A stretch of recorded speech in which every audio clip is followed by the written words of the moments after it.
Hey, good morning. My name is Doug. I get the privilege of working here at Prairie Heights. And like Alex says, it seems like it's been forever since we've been together.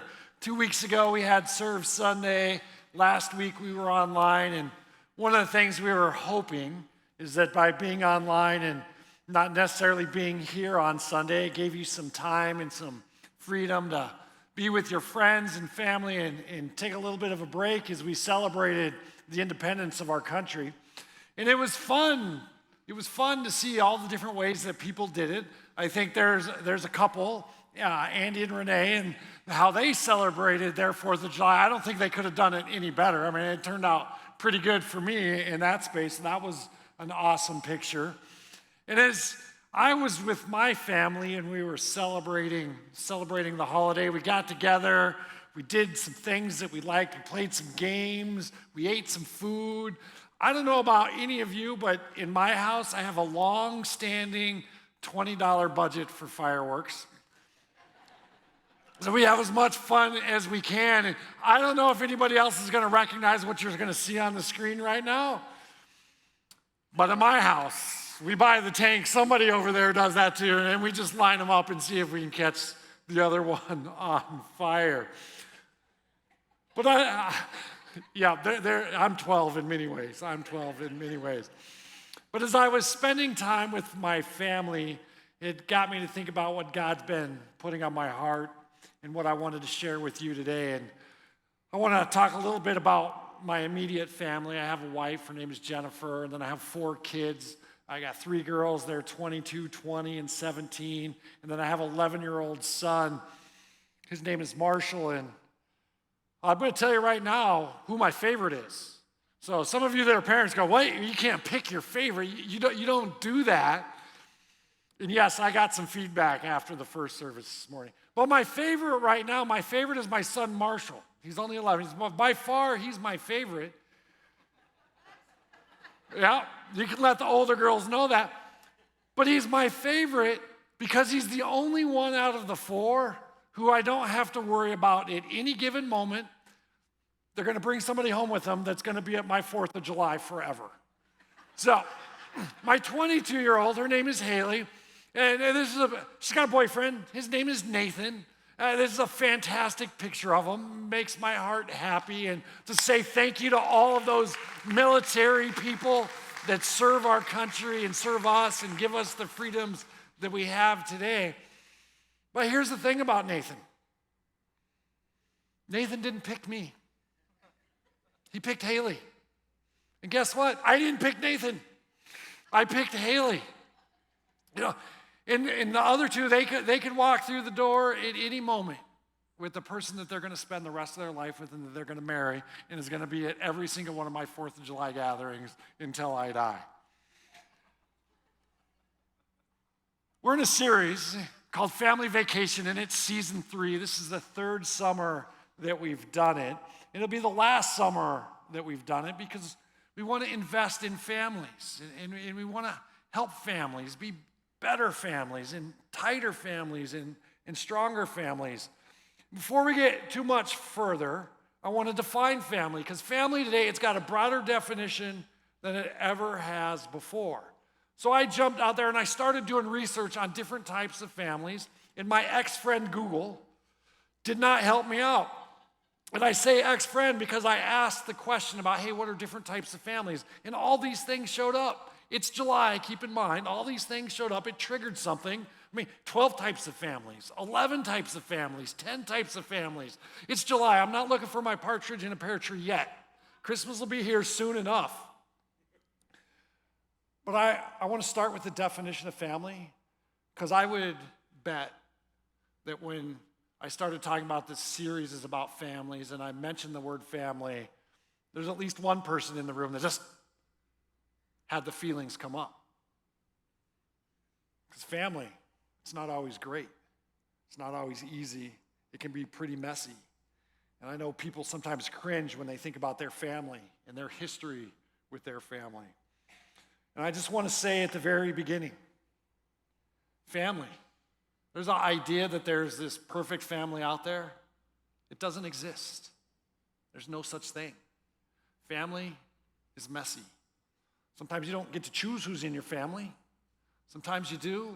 I mean, there's all sorts of different things that come together to define family. So I went to the Merriam-Webster dictionary to pull out the definition of family, and I got to tell you, I'm leaving some out. There are 8 or 9 different parts of family. So for example, they define family as a unit of a crime syndicate, such as the mafia, operating within a geographical area. We don't need to go into that definition of family today. But there are 4 parts of the definition in the Merriam-Webster dictionary that I want to share with you.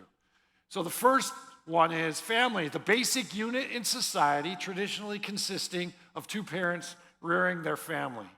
Also, any of various social units differing from that, but regarded as equivalent to the traditional family.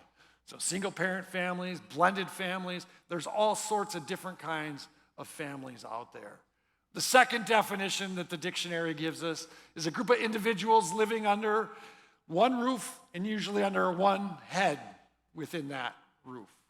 The third one, I don't know if any of you have tried to track down your ancestry, ancestry.com. I was sitting with a couple guys and they were eyeball deep in it and having fun. But family can be described as a group of persons of common ancestry. And then the fourth one I want to make sure that we get to today, and that's in your mind as well, is a group of people united by certain convictions or a common affiliation. All of those are accurate definitions of family today. And I think all of us can see us fitting in one of those, and maybe more than one of those. All of us are part of a family in some form or fashion. And I just went to the Urban Dictionary just for fun to make sure we've got all the definitions of family, and I liked this one. So a group of people, usually blood, but doesn't have to be, who generally love, trust, care about, and look out for each other. Not to be mistaken with the household that hates each other. Because we know those are out there too. And I just want that to all be on the table today, because families look together or look different, but they live together in some way. And so now that we've got a common definition of family, you're ready to know what Prairie Heights wants for you out of this series and wants for you out of today. It's to dive in and really understand the character traits of a family that sticks together and a family that stays together. Last week online, Beth, she kicked off our series talking about a wholeness with God. She taught us how important it was to be well, and is, not was, that's past tense, how important it is to be whole with Jesus. Because when we're there and we're pursuing Jesus and we're moving towards him, we live a little bit more like him. And we show up a little bit more like him for our family. So showing up for our family like Jesus, what does that mean? It means living out the character traits about families who stick together and have strong relationships. And there are things like trust and unity, honesty, communication, commitment, all the easy things, right? Those are all hard things. Yeah, somebody laughed back there. And today, what I want to really share with you is what Jesus has shown us and what he's told us. Because a family is only as strong as its trust. It's trust or bust in your family unit. Let me say it again. A family is only as strong as its trust. Beth nailed it last week when she started talking about the success of a family begins with that relationship and that wholeness of Jesus. Because if you think about it, and you think about building something, if you've ever built something, if you've ever built a structure, and I'm going to use a stone structure today. If you've ever built a stone structure, you put the first stone down, and everything else is built off of that. And the first thing in our lives that needs to get put down is that relationship with Jesus. Paul, in the book of Ephesians, in chapter 2, verse 20, he tells us, it's built on the foundation of the apostles and the prophets, with Christ Jesus himself as the chief cornerstone. In him, the whole building is joined together and rises to become the holy temple in the Lord. Jesus is the cornerstone. And when you have Jesus as the cornerstone in your trust, that's your your first stone that you're putting down and you're building off of that, I'd contend that the second stone you put down, it's trust. Because once we make Jesus our cornerstone, we also have to face the everyday challenge of trusting Jesus, having faith in Jesus. The same thing's true in our family. And I know as I'm talking about trust, I know we're all probably thinking a little bit different definition of trust. I'd also predict many of us are thinking about a time when our trust got broken, because it's happened to every single one of us. There's no doubt about that. So as we dive into this topic of trust, let's go back to the Merriam-Webster dictionary and get on the same page with the definition. So the dictionary defines it as trust is the assured reliance on the character, ability, strength, or truth of someone or something. The assured reliance. I have an assured reliance that every morning when I wake up, the sun is going to come up. I have an assured reliance that when I set my alarm, it's going to go off the next morning. I trust those things. So an assured reliance, a confidence that something is going to happen, that a behavior is going to happen. That's what trust is. And one of the mistakes with trust that we all make is we often only think of trust as a feeling. Oh, I feel like I trust that person. I feel like I trust that person. For trust to be a foundation, and for it to be a foundation in our family, it's got to be more than a feeling. It's got to be a feeling that we can prove, that's solid and observable, and that we can measure. Otherwise, it is just a feeling, and it's going to be different every single time. So let's think about trust, and let's think about what trust is in a person. So let's take my wife, and let's just think about a painting project in my house. We're gonna paint our living room. She trusts me to paint the middle of the walls. She doesn't trust me to paint the edges, and some of you know exactly what I'm talking about. My wife, she trusts me to put the laundry basket in my closet. She does not trust me to put my dirty clothes in it all the time. I mean, it's all around it. If I took a picture of it this morning, it's all around it. You know, and those are some tangible things. But let's go a little deeper. My wife, she trusts that I love my kids and I care about my kids. She doesn't always trust how I'm going to interact with my kids when they do something I don't like. Trust. It's a huge part. It's a huge part of our relationships. And another thing with trust where we make mistakes is sometimes we think because someone has a skill at something, we can trust their character. And vice versa. If they have great character, we think we can trust their skill. They're two separate things. I mean, just think about it. I'm a huge sports guy, and how many professional sports athletes are spokesmen and advertising different products because we supposedly trust them, but their personal lives are falling apart. The character isn't there. Happens all the time. Skill, trusting in a skill is different than trusting in a character, in the character of a person, and we've got to recognize those things. So now that we know that trust isn't just a feeling and that it should be measurable and observable, let's look at different ways we can build trust in our family. So when I was getting ready for today, and I've been preparing for a while for this, I started thinking about Jesus. And I'll tell you right now where I'm at in my journey with Jesus is I've spent a lot of time in the New Testament, in the first 4 books. So the New Testament, the Bible, it's got the Old Testament, it's got the New Testament. And the first 4 books of the New Testament is about Jesus' life on earth. And one of the things that's widely accepted across the world today is that a couple thousand years ago, Jesus lived and he walked on earth.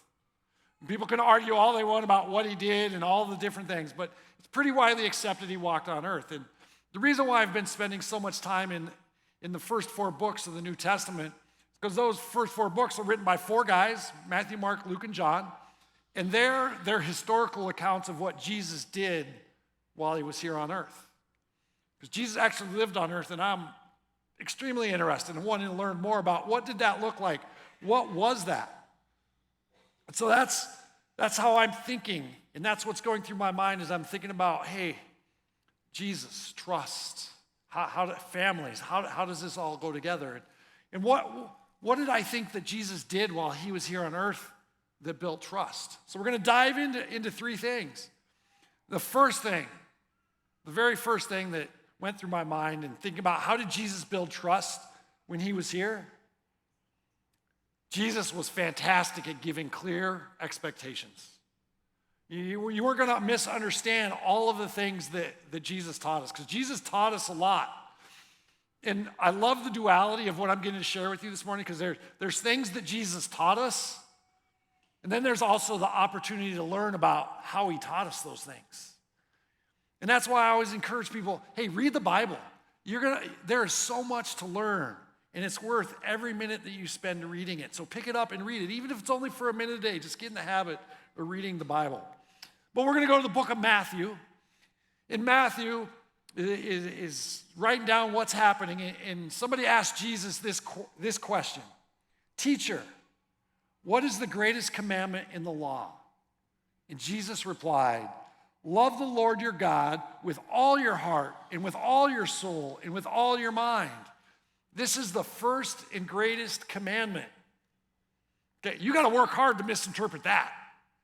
I mean, Jesus replied, love the Lord your God with all your heart, with all your soul, with all your mind, with everything you've got. Love God. Nobody, when they hear that, nobody's not understanding what it says. Our minds go to, ooh, that's hard. How are we going to do that? Do I really want to do that? Man, that's a big ask. It's not because we don't understand what Jesus is saying. And then he follows up and says, this is the first and greatest commandment. This is it. This is the most important one. This is the big enchilada. This is it. And then he comes back with, and the second is like it. Love your neighbor as yourself. So back in that time, the context of the word neighbor was everybody that wasn't you. So he's saying love everybody that's not you, and love them like you'd love yourself. So you think about the clarity that Jesus provided right there. No room for interpretation. We all understand what he's telling us to do. The question is, do we want to do it? Do we want to do it? You aren't going to find an answer to a question that's more clear. And when we communicate, I'm lumping you in with me. Yep, I just pulled you into my messiness. When we communicate, we don't always have the clarity we think we have. I mean, check out this example. Do you guys think you can write down some instructions and teach me how to make a peanut butter and jelly sandwich? Yeah. I'm done. Step 1. Get 2 pieces of bread out. Got 'em.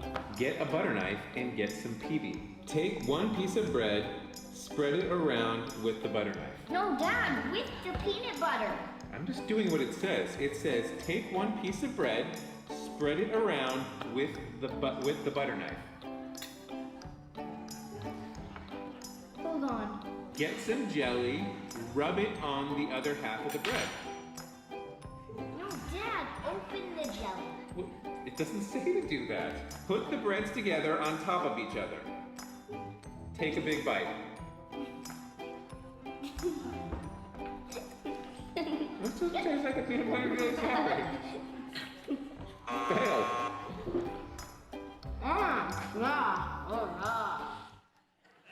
Right? Just spread it around with the butter knife. I also love the kid that he had to taste the jelly when he opened it up. Just rub it around with the butter knife and then rub the jelly on the bread. You know, to the kid it seems so crystal clear, but then when his dad follows the instructions, it's a fantastic way to build trust, is to give clear expectations. We saw how Jesus did it. We saw how it didn't happen in that video right now. It's a little bit more than just spreading it around with the butter knife. It's one of those lessons about creating clear expectations. A second way that Jesus developed trust was he met people where they were. And for me, this is one of the most vivid things that I've read in the New Testament in those first 4 books. I don't know why it sticks out to me so strongly, but I can almost picture it, almost like I'm there. In Jesus, he met people where they were. And I think about it, and I think about when Jesus invited people to follow him. He was physically where the people were at. Jesus invited this guy, Matthew, a tax collector, to follow him. And he didn't send a messenger or a note and say, hey, meet me in the coffee shop. Jesus was right where Matthew was working, and he invited him to follow me.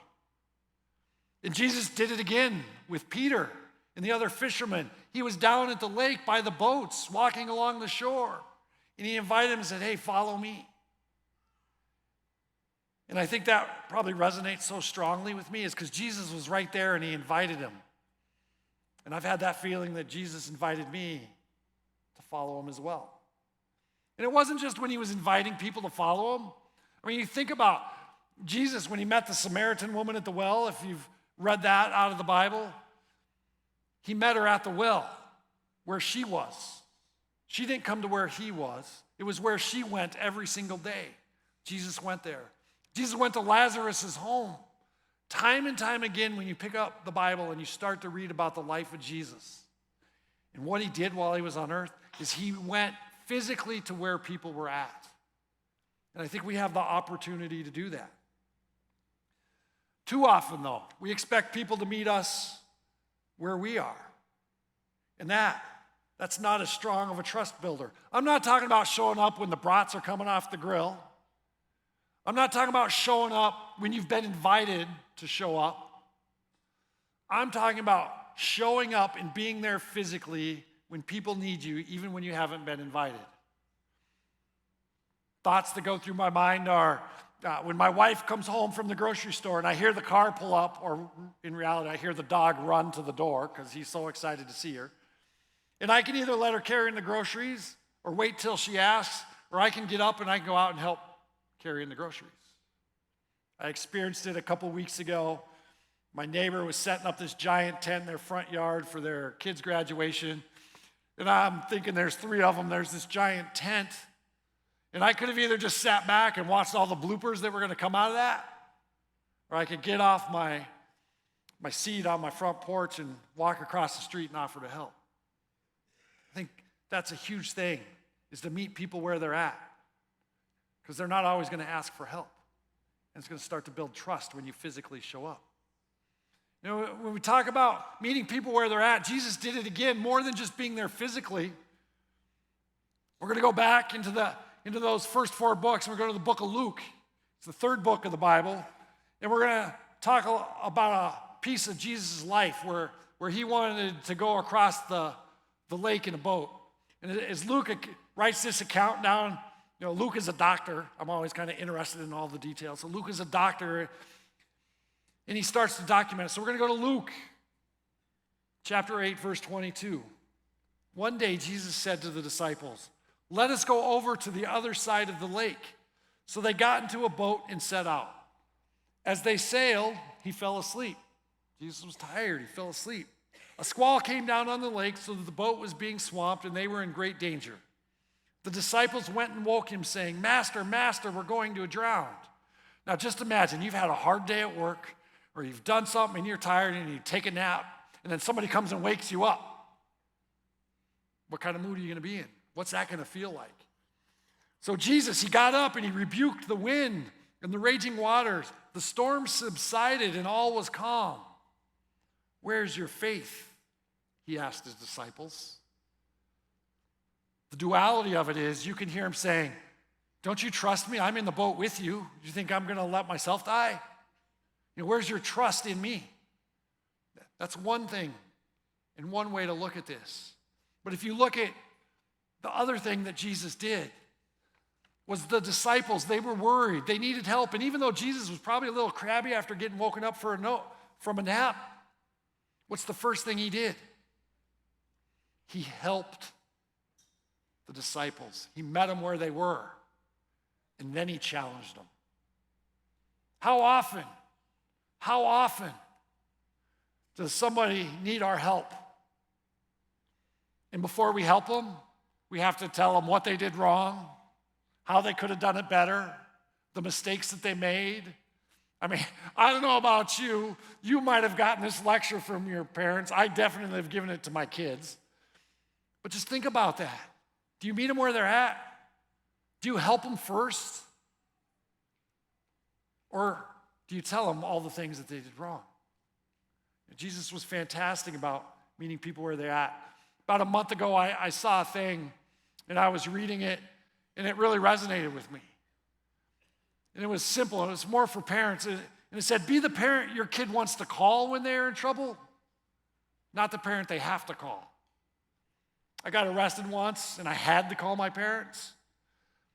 And I wish that I'd wanted to call my parents because I knew they were going to help me. But I'm thinking, oh, what's my dad going to say to me? And I want to aspire to be a parent, a dad, somebody, a person in my family that when people are in trouble, they call because they want to, because they know I'm going to help them. I'm not just going to lecture them. And I'm not going to beat them up for the decisions that they made. So that's the first two things that Jesus did that I think we can learn to do and how to develop trust. It was give clear expectations. It was to meet people where they were at. And the third one, Jesus was really good at keeping his word. He was really good at doing what he said he was going to do. I don't know about you, but I've certainly said I'm going to do something and then I didn't do it. What does that do for trust? And it's not always that, hey, I just didn't want to say no. I did have the best intentions, but something got away from me. I've told my kid, hey, yep, when I get home, we'll play catch. I get home from work late. Told my kid, hey, yeah, we'll watch a movie tonight. Then I fell asleep on the couch. That doesn't build trust. It breaks trust. You get it. We don't need to go any further with that one. We all understand. We all understand about trust. We all understand about keeping our word, that if we don't keep our word, we're not going to have trust. I mean, there's these three things that Jesus did. As he was teaching us, these three things that Jesus did that helped build our trust in him. He gave clear expectations. He met people where they were. And he was really good at keeping his word. And the challenge for you and me is, can you take a minute? Can you take an extra minute, an extra moment, and be a little bit more clear when you're communicating with people in your family? And when you're asking them to do things, or you have an expectation. It can be as simple as, it's really helpful to me when my wife gives me a deadline. Hey, Doug, I want the garage cleaned before dinner on Saturday night. And then it works with me, so I copy it with my kids and say, hey, I need the dishwasher emptied by 11 a.m. tomorrow morning. It's a clear expectation. They can't misunderstand it. They can't misinterpret it. Can you flip the script? Can you flip the script? Because here's the thing about family. They're the people that we know the best, the people that we spend the most time with, the people who are the most comfortable around. And so sometimes we're a little more mean. Sometimes we fall into the trap of having it be about me and not about them. Can you flip the script and have the mindset of, hey, I'm going to meet them where they're at instead of expecting them to meet me where I'm at? Just once a day. Just try it once a day. And maybe it's just biting your tongue just a little bit before you say yes to something. And process, can I actually do that? I know I want to, but can I? Don't just answer because you have the feeling that you want to. Know that you can. Because here's the thing.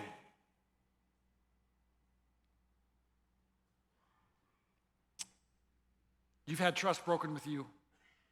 You've broken trust with people. It's going to happen again because we're not perfect. But can you get better at it? Can you make a commitment to get better at it? And that's the last thing I want to talk with you a little bit about today. Because we do all have that in common, where we've had trust broken. And we've broken trust. Every single one of us. And the bad news is it's going to happen again. So you've got some choices. You can just not trust. Is that any way to live, though? To not trust? What are you going to do?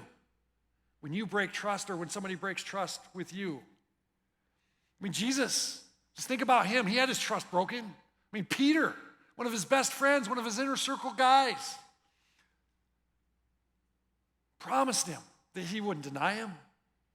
That he said, I'd die for you. Within 12 hours, Peter's denying he even knew Jesus. I mean, just think about Jesus. He got crucified. These guys nailed him to the cross. What do you think that did for his trust for those guys? Let's go back to Luke chapter 23. Then they came to a place called the Skull. They crucified him there, along with the criminals, one on his right, the other on his left. And Jesus said, Father, forgive them, for they do not know what they are doing. Then they divided up his clothes by casting lots. Father, forgive them. They don't know what they are doing. So think about Jesus. He demonstrates it right there, how important forgiveness is. He's living it out. He's getting nailed to the cross, and he's forgiving them. And then take it to a whole nother level, and just think about Jesus forgave everybody in the world for all the bad things we've done, even before we've asked for it. Just think about that one. How important is this to tell us that forgiveness is? And I just want to say, you know, if you've got questions, you're thinking about, hey, that forgiveness that Jesus gave me, if you want to talk about that, know more about that, go up in the loft. It's just upstairs after service. Cody and Prairie Heights Connect have a conversation with you about it so you can better understand it if it's something you want to know more about or something you're struggling with.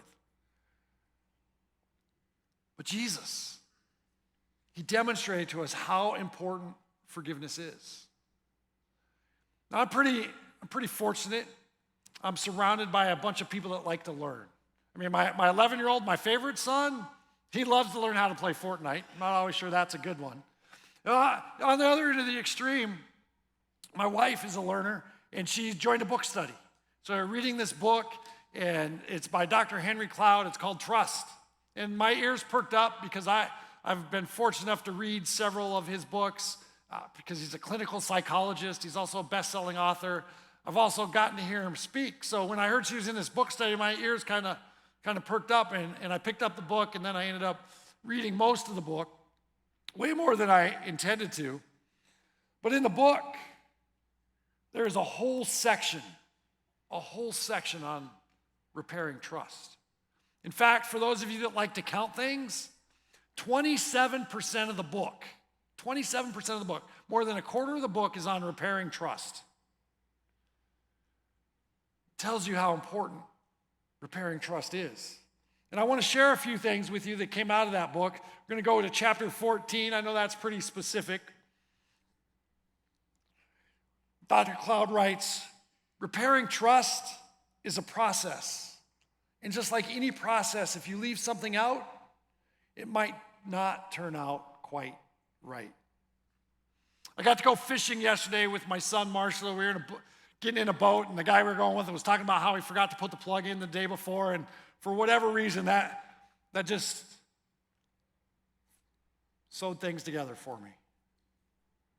Because it's just like a boat. You don't put the plug in, you're going to put it in the water, and eventually you're going to feel it.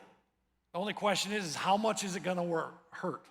Because all that water is coming in this little hole, and eventually it's going to get you. And trust, it's just like that. If you leave out some of the parts of the process of repairing trust, it's going to be like the boat. You're going to feel it at some point. So when you think about trust and you think about what you need to do, forgiveness is that first step. And oftentimes we think about when someone's broken our trust, we forgive that person, and it's a gift we give that person. And Dr. Cloud, he challenges us to think about it a little bit differently. And he writes this, but forgiveness is also a gift you give yourself. And I want you to see the value it has for you. To hold on to an injury and to nurse anger and bitterness, it's to allow cancer to grow in your heart, your mind, and your soul. It will kill you physically and otherwise.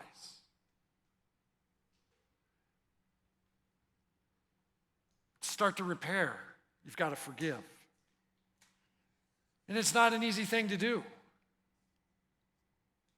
So how do we do it? Because we've all been betrayed. We've all been betrayed on a little level of somebody showing up 15 minutes late. We've all been betrayed probably by somebody not showing up at all. We've all experienced it. So the first thing you need to do is you got to feel the feelings. Acknowledge that it hurt. Acknowledge the pain.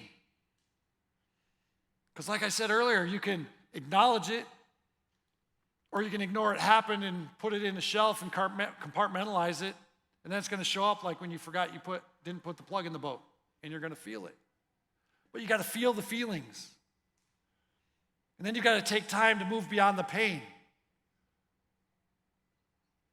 Because when you hit that fork in the road of whether you're going to feel the feelings or whether you're going to compartmentalize it, if you compartmentalize it, it's just going to ferment and fester and get worse and worse, and it's really going to show up big somewhere else. But when you feel the feelings, and then you take the time to move beyond the pain, you're going to start to heal. And then you need to forgive the person, not as a gift to them, but as a gift to yourself. You've got to forgive and move forward. When I say forgive for a broken trust, I'm not saying you need to trust that person again. I'm just saying when you forgive them, it opens the door to your healing and for you to make the decision whether you want to trust them again. It opens that door. Hey, I challenged you earlier to pick one of those three things. Something to strive to be consistent in, to pick it and do it every day.